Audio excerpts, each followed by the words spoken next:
Well, good afternoon, everyone. My name is Dan Helms. I'm with New Readers Press. It's my pleasure to welcome you today to another professional development webinar brought to you by New Readers Press and presented by Steve Schmidt. Steve is an adult education consultant who spent a lot of time in adult education. He moderates the Links Reading and Writing Community Group. He's been in adult ed in various capacities for more than 30 years, authored textbooks, delivered hundreds of workshops on a variety of topics, and has presented at COABE for the past 12 years. It's our pleasure to partner today with Steve to bring you this event. So, Steve? And thank you. I'll recognize another North Carolina name. Good to hear from you again, Hugo. Good to see you. So thank you for introducing yourself. You will need the handout today, and you should have received it via email, but of course we know what happens with emails. If you do not have it via email, please, you can grab it. I put that in the chat. You can grab that bit.ly link, and I'll put that in again, a handout, and I'll put the bit.ly link, and you can grab it, and that will take you into a Google Drive folder where you can get it, because I will be referring to the handout throughout this afternoon's presentation. So thank you for being here, and appreciate that. So let's go ahead and jump in. So the first question is, Steve, why do you love New Readers Press? And I'm so glad everyone asked that question. The answer to that question is because New Readers Press is a nonprofit organization, and all proceeds from New Readers Press sales go to support Pro Literacy, which is an amazing organization that supports literacy efforts across the globe. This is not just a US thing. Pro Literacy is involved across the globe. So that's why I love New Readers Press. So I'm always thrilled to work with Dan and the team and do things for New Readers Press. So let's go ahead and dive into our subject again.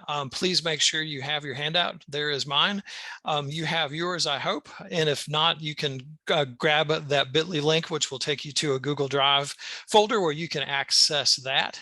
So anyways, what our objectives are for today are threefold, and I'm going to try to hold it with three fingers correctly. Good. Okay. First of all, we're going to talk about Quick Writes, which is one of my favorite writing tools, and also Google Reviews, to talk about ways to scaffold argument writing, or in other words, sneak up on doing argument writing. We're going to talk a little bit about why students struggle with high school equivalency writing tasks, although if you've been in the classroom for more than a few days, you probably already know the answer to that question. And then finally, we're going to talk about some wonderful resources we can find, especially writing frames, models, and graphic organizers. So I hope that sounds fair. So first of what we are going to do is talk about Quick Writes, and you'll find Quick Writes on page 1 and 2 of the handout. Well, if you're not familiar with a Quick Write, no problem. We'll make you familiar with a Quick Write. A Quick Write really lives up to its name. It's essentially writing about reading. And what it is we have a reading passage, which can be as short or long as you would choose to do so. And you will give students a question or a prompt to write about regarding that reading. So you can do a lot of different things with Quick Writes. You can do a summary of things, you can answer a question, but it's all related to reading. And I love Quick Writes because they get students used to writing about reading, which is what they're doing, of course, on high school equivalency test. And when we talk about HSE, we're talking about high school equivalency. And we're going to be talking today about both GED and HiSET. So if you are working with either one or both, you're going to be in good shape, because we're going to talk about both of these things. So as we're doing a Quick Write, what we're going to do is we're going to look at the prompt first, and then we're going to go through the reading, and then we're going to write about it. And Quick Writes live up to their name. We generally do Quick Writes from 2 to 10 minutes. In other words, we just ask students to write for 2 to 10 minutes based on the prompt, based on the reading that they've been given. And we, as the instructor, should model that and write too. And I'm going to do this as well. I'm going to put something in the chat with this. So, but let's dive into our Quick Write. Again, it is on page 1 of the handout, and page numbers are at the bottom middle of each page. So There's always three things to keep in mind as we start doing a quick write. I'm going to show three again, and that is to read the prompt first. The second thing is to read the prompt first. And the third thing is to read the prompt first. So guess what we're going to do? We're going to read the prompt first. And the prompt is, how do we use Google Reviews to teach argument writing? So I thought I would do two things at once. We're going to talk about Google Reviews and do a quick write about Google Reviews. So we'll do two things at once. And always in adult ed, we're so pressed for time because our students want to finish yesterday. So we're gonna make the best use of our time in our webinar today. So we've read the prompt. How do we use Google Reviews to teach argument writing? So that's what we're going to be thinking about as we read the reading that goes along with us. And then we're going to write. I'm going to give you a certain number of minutes to write about that prompt. How do we use Google Reviews to teach argument writing? I'm going to get a quick sip before I do this. Okay, are we ready? Let's read again. I'm on page 1 of the handout, and if you don't have your handout, I'll put up the bit.ly link again where you can go and grab that handout. So here we go. How do we use Google Reviews to teach argument writing? Students already have a depth of experience when it comes to formulating an argument and support. It's our job as educators to remember this and provide an environment in which student experience and knowledge can grow. And I'm going to pause here just a second. This is something that was written by a gentleman named Tim Berringen, who works at the Brooklyn Public Library. And I got a chance to see his workshop at COABE a couple of years ago, and I thought it was absolutely wonderful. A great way to sneak up on argument writing. So I'm quoting Tim in this whole thing. Okay, so you'll hear students say, "What's this person's proof?" Or, "This person's point makes no sense to me." Good. The student has entered the conversation, and this is our first step.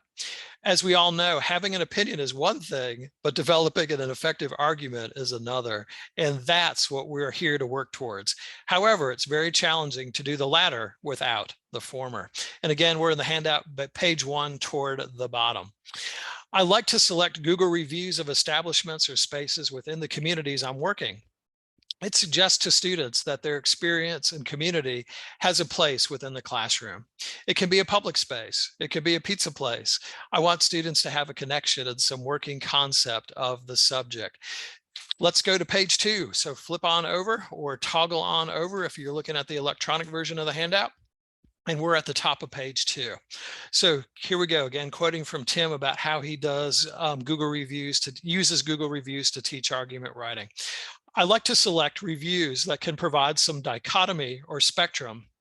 This could be a positive review and a negative review. And of course, with HSE writing tasks that we're dealing with, we've got two sides of an issue. This can be a more effective argument and a less effective one. With all reviews, I conjure my best poker face. My thoughts, feelings, and ideas matter much less than my students. Much of the moment's magic dwindles when students know how I feel and think, and they'll attempt to align their thinking with mine, because that's what school is often about for all of us. Love that, Tim. So second paragraph down, page 2. We analyze the reviews the same way we'd review any text in class. What's the author's purpose? Who's their audience? Do you think their argument's effective? Why or why not? This is rhetorical situation 101, but without using any of the intimidating buzzwords that could dim the sparks of students' thinking and discovery, like claim and all those ones that we would do. After we've assessed the arguments to the best of our ability, we work towards a rubric, though I don't call it a rubric, and neither do my students. I ask, what patterns did we notice that we thought were effective and ineffective? I try to use these terms instead of good and bad. It's important for students to know they can disagree with an argument, but still understand it as effective to the text audience. Nonetheless, eventually, we begin to notice themes or patterns as what we see as effective. The support evidence seems to strengthen the argument, not muddle or contradict it. We'll write these patterns on the board, a Google Doc, or on poster paper on the classroom walls. So about halfway down page 2. Depending on the group, the previous activities can take an hour, a whole class, a week, or more. Any time frame's okay with me, and I often have some sense of it before we begin. Then after encouraging students to write prescriptively attach themselves to the rubric patterns we've noticed, I ask students to work on a draft of a Google review, either on the same topic, establishment, public space, or a new one. Working on a single Google review is far less intimidating than working on an entire essay. Once in the big reason of that, of course, is essays are longer and Google reviews are short. Most Google reviews are about a paragraph or so. Some may be a little bit longer than that, but they're very accessible. So once students have a working draft, we'll engage in some type of peer review using our class created rubric as a guide for feedback. And remember that rubric is what makes this argument effective versus ineffective. This allows student readers to have a better footing in providing feedback to their classmates. It makes them more comfortable and improves the quality of their feedback. At this point in the process, after a peer review and revision, I'll ask students if they'd like to publish their Google reviews. In other words, actually go on Google and publish their review. Some like to, some don't, and that's fine. However, I like to encourage students to see their text as an actual text. Seeing a student pull up their Google review among the thousands for Brooklyn's Prospect Park or their neighborhood Chinese restaurant on a laptop is one of the great joys of my teaching experience. So, in effect, that student has been published as their Google review is shown to the world, and that's awesome. Anything that we can do to get students thinking of themselves as authors is a good thing, and quick writes allow us to do that. Okay, so we've had a chance to read through this, or if you're or you may have had a chance to listen to it if you don't have it on your handout. So now it's time for the quick write. And again, with the quick write, we are not interested in grammar, we're not interested in punctuation and spelling. In other words, this isn't in a lesson on grammar and mechanics. This is instead getting students used to reading about writing. And we are just trying to help them get used to doing that, get used to reading about writing. So what I'm going to ask you to do is to go ahead and to write for 4 minutes on the prompt, which we read several times. How do we use Google reviews to teach argument writing? And I'm going to ask you to go ahead and do that. And at the end, I may ask you to share perhaps a couple sentences or paragraphs of what you wrote. So are we ready to do this? And everybody's putting thumbs up across the country here. So please go ahead then. And we're going to begin the clock now. 4 minutes. Yeah, we've got Karen Bates. Awesome. She's got her thumbs up. Very good. So I'm going to go ahead and write for 4 minutes. And I'm going to model this. I'm going to write too in the chat. How do we use Google reviews to teach argument writing? So if you're ready, please begin.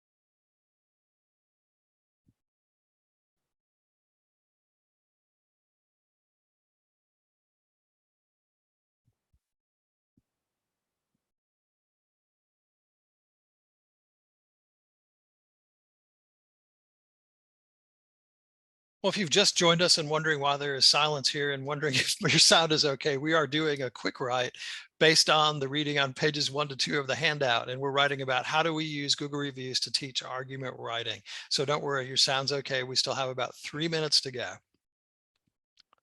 And I'm writing my response in the chat box as we speak.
Okay, we've got a little over a minute to go, so keep writing, and I'm going to keep writing, and I'm going to ask you in a minute to share either everything you've written or some part of what you've written in the chat.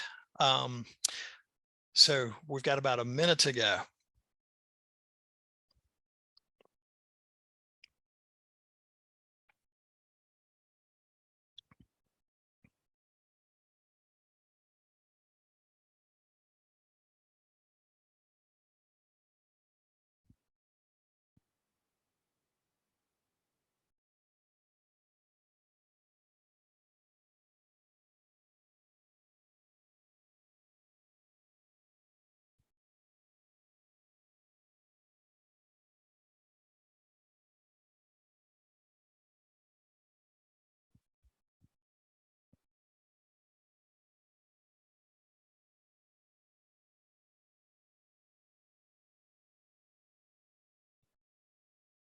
Okay, we're getting down to it, just a few seconds to go. Go ahead and finish, please, that last sentence. And if you wrote yours on paper, that's okay. I just be interested to see how you put it in the chat. But anyway, okay, 4 minutes is up. So go ahead and finish up that last part. I'm going to go ahead and hit the enter key, and you can see what I wrote during this time. And if you want to share, I would invite you, please, to share, if you would. Maybe you're saying here your favorite paragraph from your quick write, or a sentence or two, or if you want to share the whole thing, that would be great. And again, if you wrote this on paper, you don't feel that you have to recopy the whole thing and put it in the chat, but you can see mine. And again, I was just going ahead and writing. I wasn't concerned about grammar, punctuation, spelling, mechanics. And I love Liz's comment in the chat about just about quick writes in general, whether it's teacher guided, it's student driven, it gives students choice and power, and the rest is on paper. Beautiful, Liz. I'm sure the rest of it was awesome, and that's such a great point. So let's see. Yeah, good point, Susie, about students not asking their opinions about things or places there. And let's see, thank you, Nabanita, and forgive me if I'm mispronouncing your name. Good stuff there. And writing about quick writes in general, very good. So thank you, as folks are putting a few things.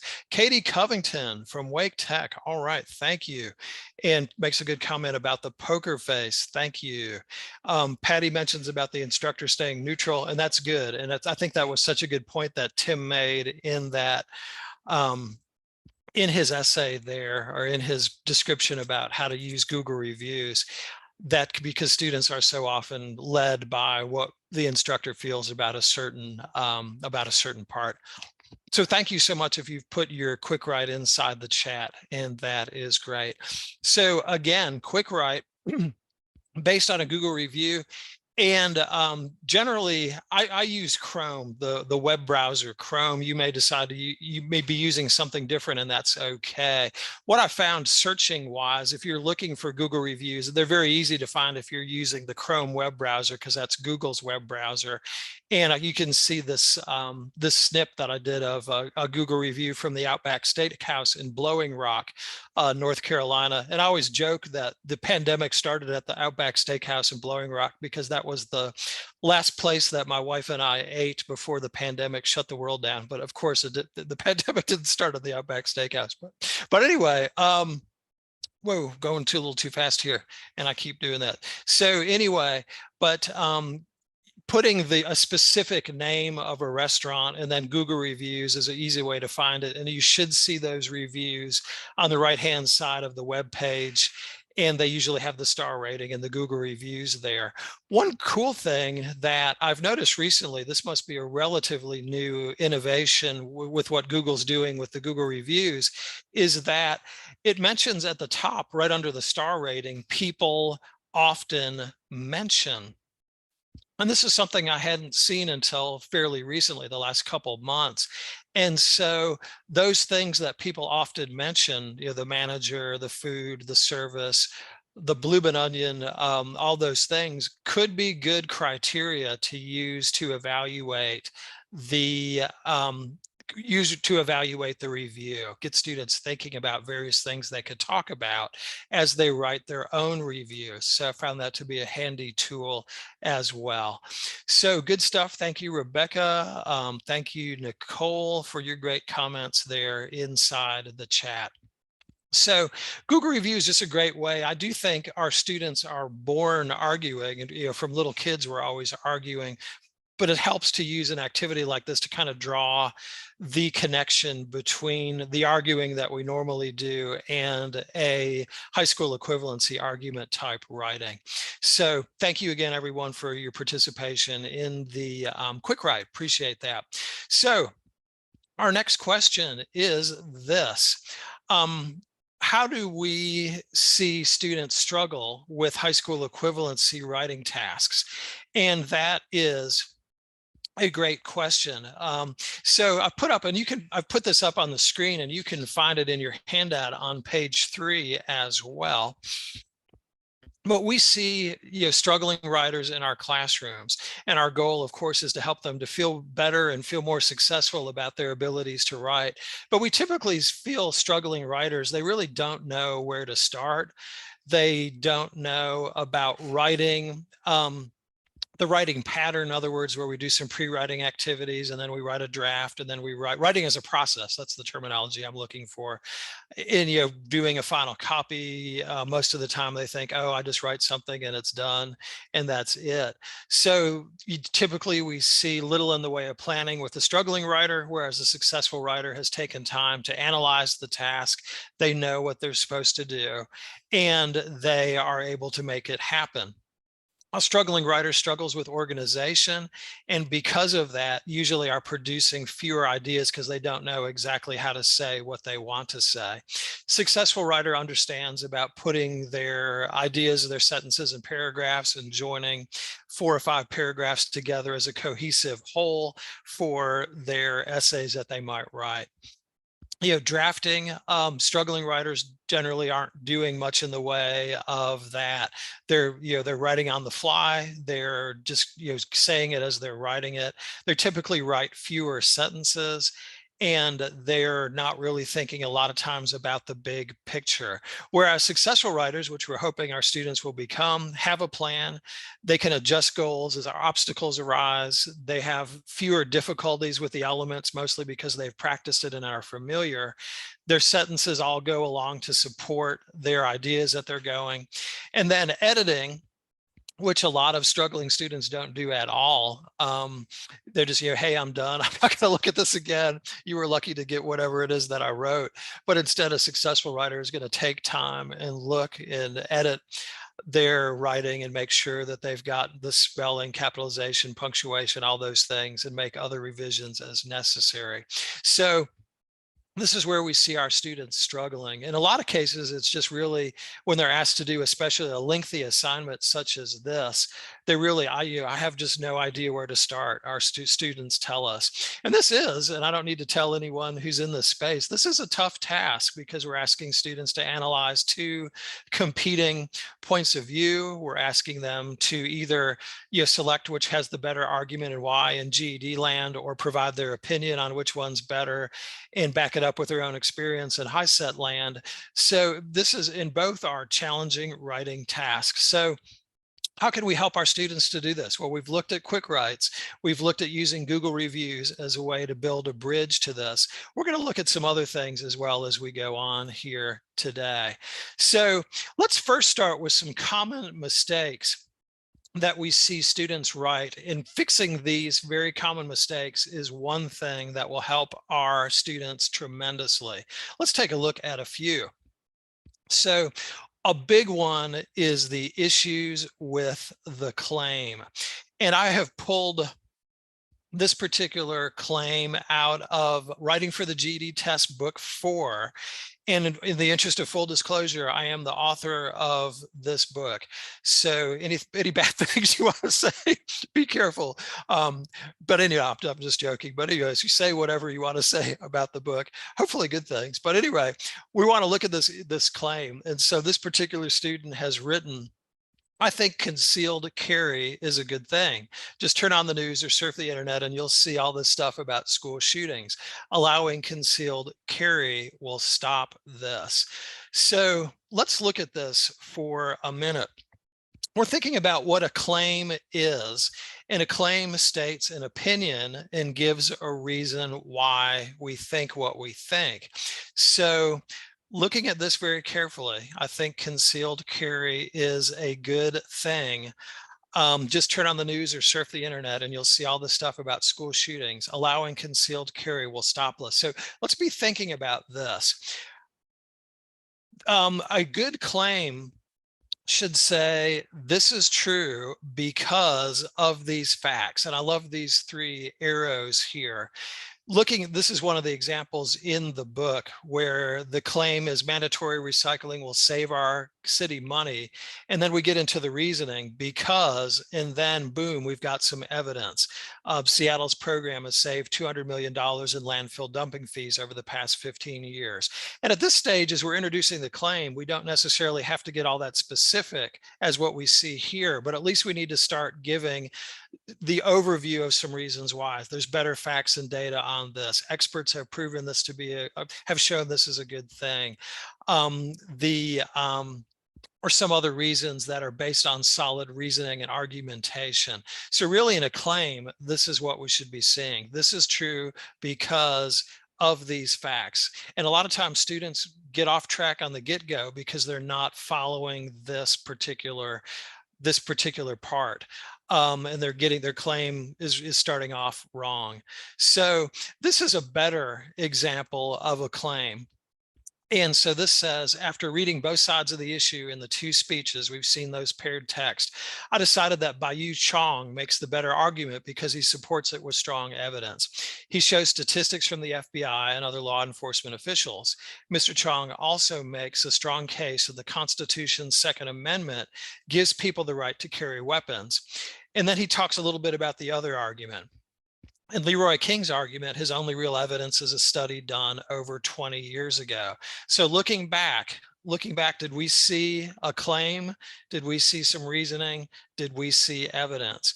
And I hope across the country in looking at this, that folks are evaluating this and thinking, yeah, I do see this, and I do see these things going on. And this is so much more effective than the other one, and I'll flip back there just a minute, because the other one just basically said allowing concealed carry will stop this, but really didn't go into a good introduction as to why the reasoning supported this. So again, with students, if we can get this one point across, this is true because of these reasons why, that will get them started. A good claim is like a roadmap, or I guess we would say it's like a good GPS. I love the GPS. I'm lost without them. And a good claim is exactly like the GPS at my phone. It's going to make sure I get to where I need to go because I am directionally dyslexic. So anyway, those are some things that students should be looking at. And if that's one common problem, if we can fix that with a solid claim, students are going to do so much better. So again, this is true because of these facts. So let's think a minute. In the chat, please, if you would, why is the word because so important in the claim?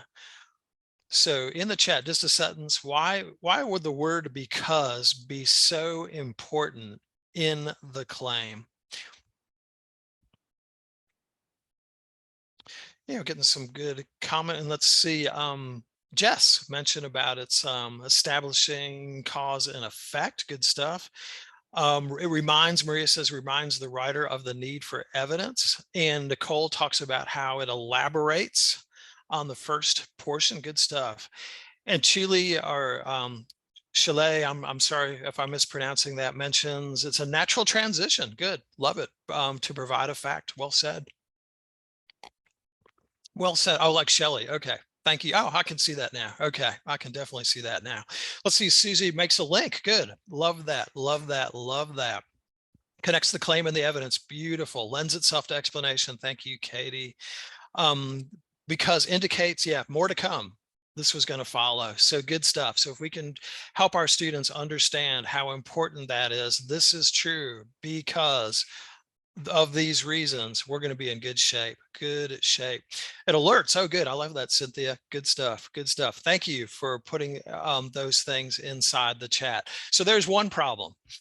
What are some other problems that we can help students with? Body paragraphs.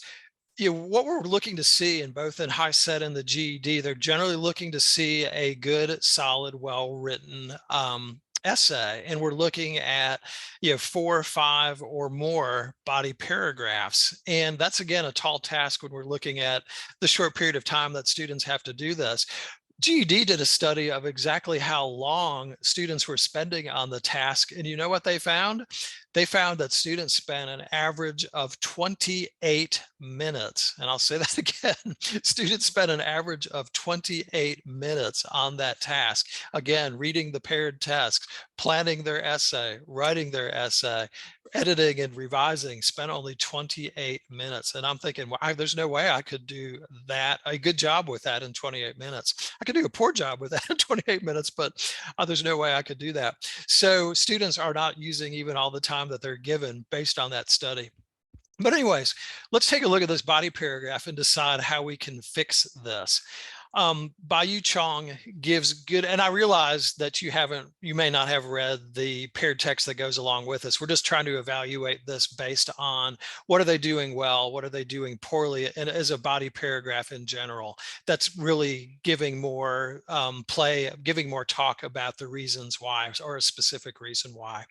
It says Bayu Chong gives good evidence in his speech. He first talks about an FBI study. He says, and then he quotes, a 2000 study of FBI crime data found states that allowed concealed carry have lower murder, assault, and robbery rates. He also quotes Detroit Police Chief James Craig, who said concealed weapons are a deterrent and reduce crime. He also tells about a, quote, recent Wall Street Journal article that noted that it takes police officers an average of 11 minutes to respond to an emergency call. So if you student produced this, what would you say both was something strong about this and what could be improved? And then we'll talk about a bigger point and how to fix this. I use the word fix in quotes for lack of a better word, but anyway, how to help secure a better product, maybe better than fix. But anyway, let's see here. We've got several things in the chat, and let's see. Camera, I hope I'm pronouncing that correctly, says too many direct quotes, but at least they punctuated correctly. So good. I always believe in teaching with an asset-based approach, looking for the good, and you do that very well, Kamara. Excellent. Doesn't explain why the evidence is good, says Laura Martinez. Sheely says evidence is strong and well quoted, but there's no closing sentence or the author's own thought. Good stuff. Good stuff. And yeah, please continue to put some things down there. And thank you for that participation as we go on through. And I think several folks have really hit the nail on the head. They're kind of going along in the right idea, but all we're really seeing here is quote, quote, quote, quote. And we're not seeing enough of the student's own writing. And that is a big issue. And that's a lot of reasons. I've seen especially research on this on the GED end, why students aren't scoring at all or scoring as many points is because they are quoting too much. And don't get me wrong, Steve didn't say don't quote. Definitely want to quote, but you want to explain what the quote means and how it backs up the point you're trying to make. And that's what students are leaving out. So we're doing well here. The students got a lot of good things going on. We just need to add a couple things there to this. And thank you again, those who put some great things in the chat, like Nabita mentioning doesn't explain how. Excellent, excellent, excellent. So, a good point, Dana, about no real argument. Do they have a real opinion? Good stuff. So what I'm going to suggest and what is inside the book is Peel. I find Peel to be very appealing, ha ha ha, and there's laughter across the country. But a good body paragraph will have Peel, and what I mean by Peel, acronym for point, evidence, explanation, and link or conclusion. But Peel is a nicer acronym. So really, just your point is going to be one reason why you think either one side of the argument's better if you're in GED land, or your reason for why what your opinion on the issue is if you're in HiSET land. So an example would be scientific research shows that banning plastic bags is better than taxing them. Then you're going to bring in the evidence. Here's what the last author did so well. They did a great job of bringing in the evidence. And yeah, we can do this by quoting, we can do this by paraphrasing. But remember, the big thing that they're looking for is how well you write, not how well the authors of the paired text wrote. So you have to make sure that you're including the vast majority of your writing or your students' writing inside this. So point, which was decent in the last one we saw, the evidence was there, but where we were lacking was the E, the explanation. So really want to explain how the evidence supports your point, and that should be greater than what you've done so far. In other words, there should be more words involved in your explanation than there are in the quote or the paraphrase. So key thing in the explanation, how does this evidence support your point? And here we go. It says, research studies are among the best evidence used to back up arguments. The 2021 Stanford study done recently at a well-known university, so they're talking about why is it effective, showed that banning plastic bags led to fewer bags in communities. And that explained a little bit about the study. The researchers looked at 15 very different places across the US, demonstrating that banning plastic bags could work anywhere in the country. So matter point, brought in some evidence, but the key thing a lot of students are missing is that explanatory part. We've got to take a sentence or two or more and explain the evidence and what it means and why it's important. And then the last part in Peel is link. And you could either link to your next paragraph. If this was, say, the first body paragraph and you were writing two other ones, there's further evidence while banning plastic bags, or you can certainly draw a conclusion. So the strong research-based evidence proves banning is better than taxing plastic bags. Either way to go. But using Peel and getting students used to using Peel, and it's a mnemonic, it's memorable, and that can really help students have a go-to thing they can use as they're writing their body paragraphs. So Peel will fix an ailing body paragraph or help along that line because it gives that organization that struggling students don't have. Okay. So let's take a look at this. It says, in his speech, Bayu Chung makes the argument that concealed carry is a good idea since it can take the police a long time to respond to emergency calls. Mr. Chung gives two strong pieces of evidence to back his view, a recent article from a major newspaper and a stat. He describes a Wall Street Journal article that talks about how long it can take police to respond to an emergency call, an average of 11 minutes. He also mentions a statistic from the city of Detroit that shows police can take 58 minutes to make it to an emergency. Both pieces of evidence show that police cannot always make it to crime scenes on time.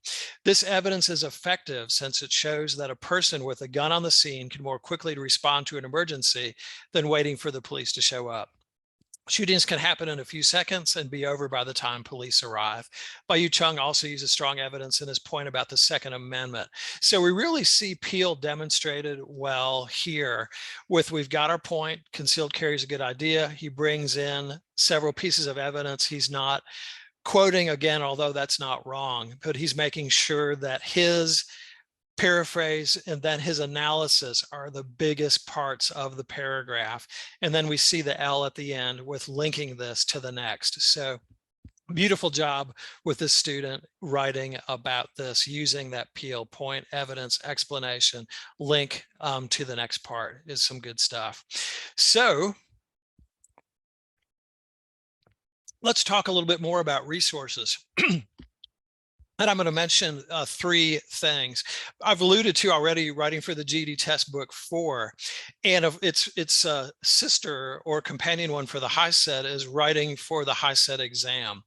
And so both of these are filled with the paired text. They've got the prompt, but they've got the paired text with the opposing views on a subject, and they provide a lot of great practice for students, because the key to success with these is practice, practice, practice. Just like that old saying, how do you get to Carnegie Hall?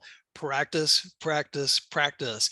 And so book 4 has 21 of the paired text prompts for the GED test, including such subjects as tattoos, minimum wage, violent video games, concealed carry. We saw a little bit about that earlier, voter ID, rent to own, vaccination, which has been a huge argument of late, mandatory recycling, some financial literacy things, debit card versus credit card, tax refund, what do you do with it, attending a 2-year versus a 4-year school, military career, payday loans. So writing for the HiSET has 15 prompts on very similar topics as well. So it really gives students an opportunity to practice this challenging task. So by the time they do the real thing, they are ready to roll. So one thing that I've noticed, and I'll tell a brief story. I was working with a student last week on argument writing, and I had showed the student the writing for the GED test book, and he was looking through it and he said, can I choose which prompt I want to write about? And of course, one of the very first things I learned about adult ed was, yes, absolutely, give students choices. Yes, please choose. And he chose to write about violent video games because he's a gamer. And he wrote the best thing I have ever seen him write. And I think a large part of it was because he was allowed to choose the prompt that he was working on. So having these prompts, being able to choose, allowing students to make choices makes a big difference. Of course, sadly, they cannot choose what they want to write about on the real GED or HiSET HSE, but practicing, going through these exercises like they would see it on the real thing helps significantly. So, I was blown away by what the student wrote, and their analysis of the topic was amazing. So anyways, what else is effective, and what else can we see in some of these writing for the GED test or writing for the HiSET that can help our students? Well, one thing I'm a firm believer, and the research backs this up. It doesn't matter what I say. It matters what research says is effective. And I've had great success. I like research better that I've seen over the years has been effective with my students. And I've seen students really seeing a model and saying, oh, wow, okay, that's what's expected. That's what I need to do. Gives them something to shoot for, not on day one, but this might be something a day down the line that they can get close to this. So book 4 contains a number of model essays or exemplar essays, and it also describes why they're good and why they're effective. And so these again are not perfect because they're designed to be what somebody might produce in 45 minutes with doing the whole task. So these things are not the world's greatest thing, but they show students what's possible. And the notes in the column on the right-hand side describe why. Like the first paragraph introduces the argument, the claims in bold, the reasons are in italics. Progression of ideas goes from the strongest to the weakest reason. Third paragraph shows evidence in how evidence in one argument can counter or go against evidence in another. So if you're doing a counterclaim, and that's especially important in HiSET land, this can be something that will help with you understanding what a counterclaim is all about. So I'm a firm believer, and research backs this up, that teaching with models is strong, and you see several inside writing for the GED test book 4 in the back. What else? Well, in addition to the exemplars, you do also see some analysis. Each and every one of those 21 prompts in writing book 4, in the 15 in writing for the HiSET, have some analysis behind it. You can see that the reasons are outlined very carefully. The strengths and the weaknesses, if there are, both of those are shown. So you can use that as a way to help students as you're going through, develop seeing strengths and weaknesses. So I know some of those sometimes, and especially if you're doing this without a lot of prep time, this can be invaluable to help with that. So some good stuff with analyzing some of these prompts to see what the strengths are and what the weaknesses are and what the claims and the reasons are for each one of the writings. What else? But wait, there's more. This is probably one of the greatest things that's the least well known, and I want to make sure it's known. This is only for GED land, I'm sorry, but I think it could help with the HiSET as well for a lot of what's going on, even though some of most of it is course specific to the GED, but the process I think could really help students in HiSET land as well. if you'll go to YouTube and you will see where the big arrow is, if you'll search for writing the extended response pro literacy, it will bring up the video you see with the smiling face of Alice, who plays a recent GED graduate describing how she successfully wrote the RLA response for the GED. These are really well done. And I think I've seen these videos more than any human on the planet because I used them in the revision of book 3 a few years ago and watched them extensively. They are so well done. And there's 7 videos, they're short, they're really great. Your students, I think, will really respond well to them, and don't just take my word for them. Looking at comments on YouTube the other day, seeing your videos were such a big help. Watching these videos helped build my confidence, not just in writing, but in understanding how analysis is used in everyday life. The student passed and got a 167. Of course, your results will vary. Just watching these videos will not cause your students to score that well necessarily. So really think these are a great, great tool. And again, writing extended response pro literacy, if you search for that in YouTube, you will find those videos. And they are an outstanding, outstanding, outstanding resource. And they go along with book 3, as we'll talk about in a minute. So in the chat, please put, if you will, scaffolding, as we see a picture there of some work people, construction workers, workers. What's the purpose of scaffolding? Please put a brief phrase inside the chat. Oh, Sheely writes a good point. We could have students write a YouTube review too. Yeah, and they may respond better to that than a Google review. That's awesome. Just finding the videos with disagreeing, we can find that. We can find there's a lot of disagreements everywhere. Let's see, Susie mentions that scaffolding keeps you from falling into oblivion. Maria mentions they provide support. And Camero mentions helps you build bigger. I like it. Oh, frames what's needed. Thank you, Robin with a Y. That is awesome. So as several folks are seeing where I'm going with this, and I've taken it into educational terms and showing that how we can build a bridge to doing more difficult and more challenging things, giving students more support at the beginning and then taking that support away. As Jess has so eloquently said in the chat, work on smaller skills and build to bigger ones. Good stuff. So I'm going to show you some things that will do some scaffolding with some tools inside Writing for the GED Test Book 3. And this is the 2018 edition. The original edition came out 2014. Would strongly suggest you have the updated version because it is, of course, updated and better. So we're going to take a look. I'm going to switch my share here to Writing for the GED Test Book 3, and I hope we're seeing that well. So Writing for the GED Test Book 3, and maybe someone could let me know in the chat if you're seeing that. Okay, I trust that you are. We can see it. Okay, thanks, Dan.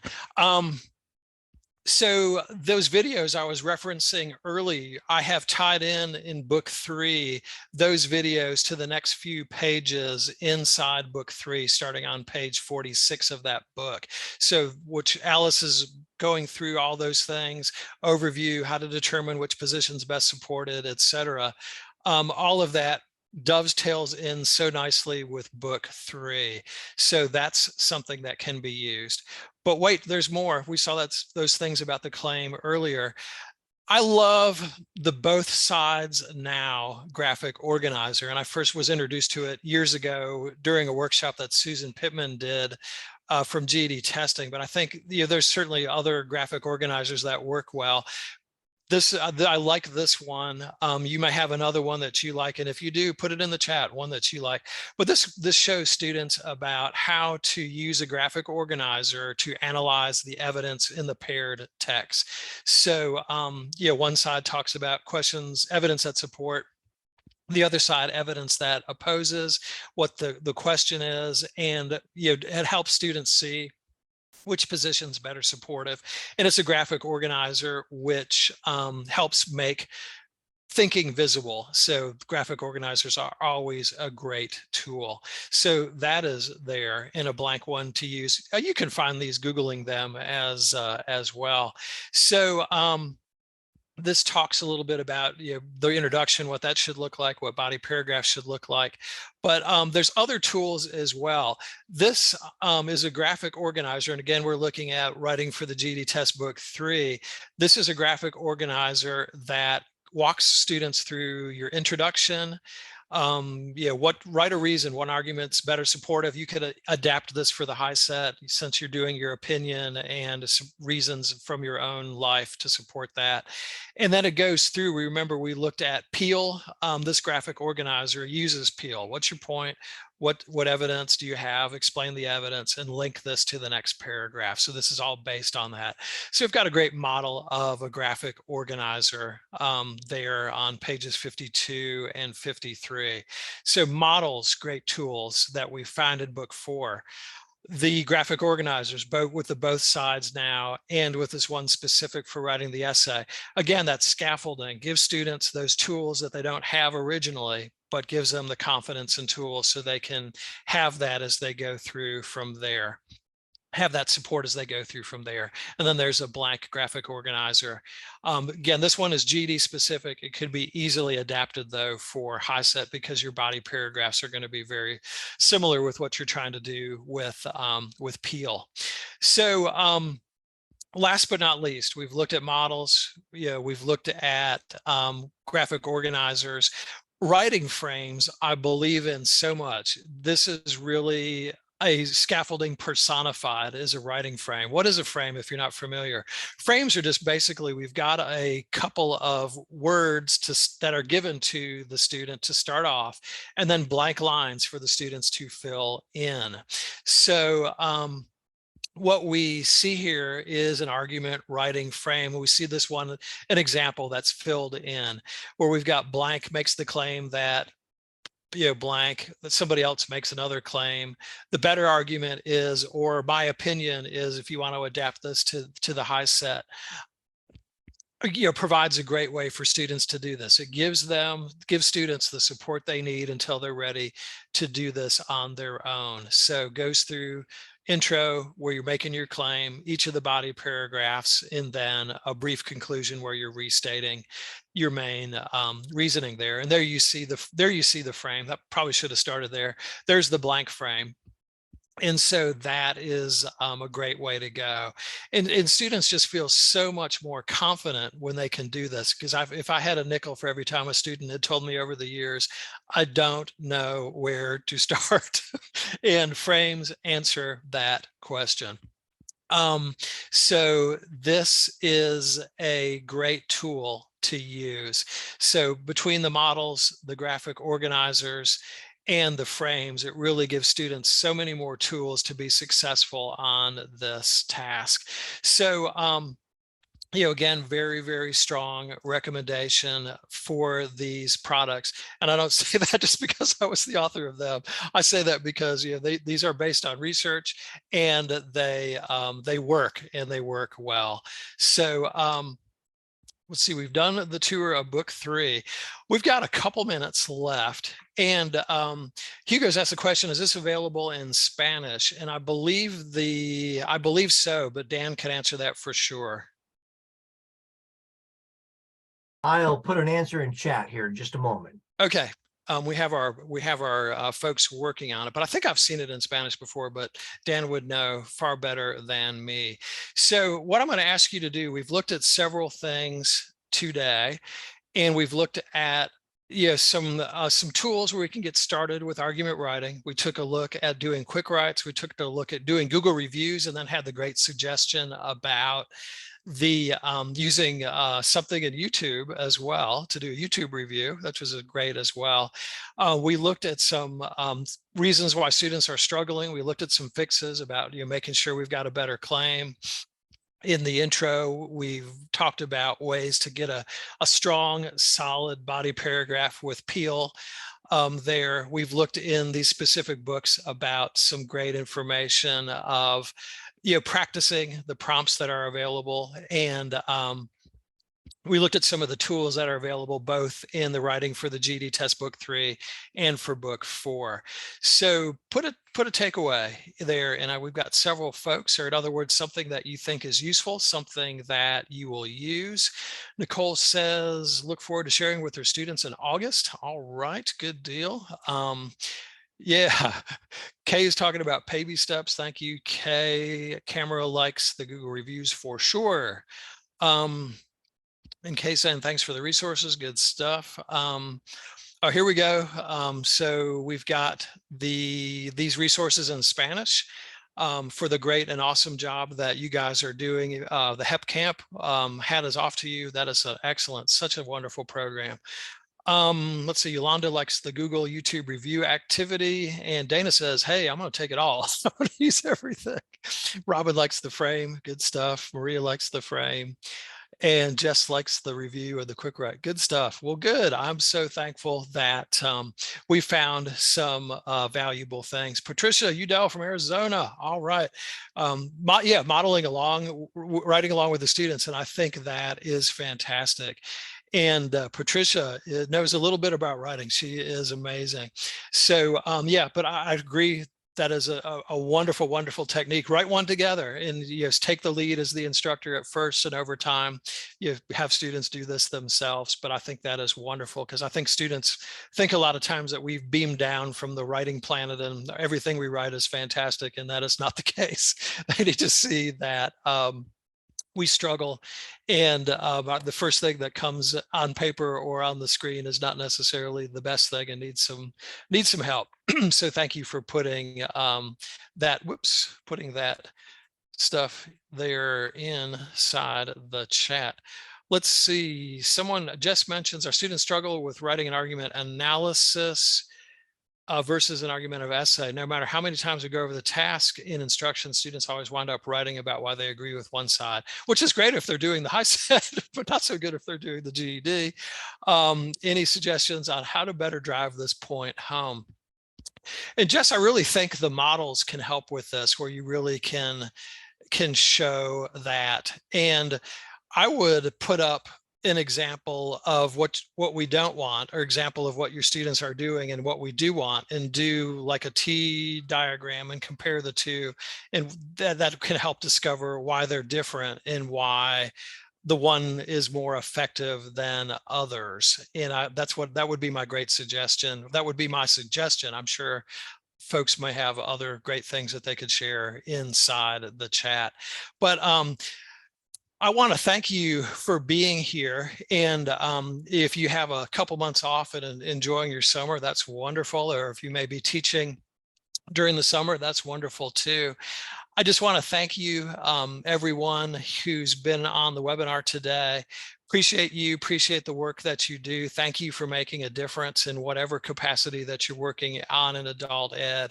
And it was my absolute joy to be with you this afternoon. And I do hope that we'll be able to spend some more time together in the future.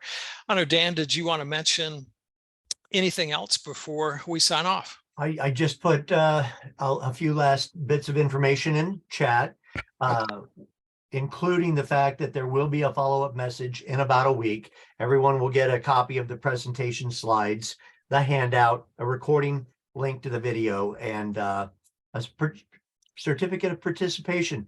A lot of great information here, Steve.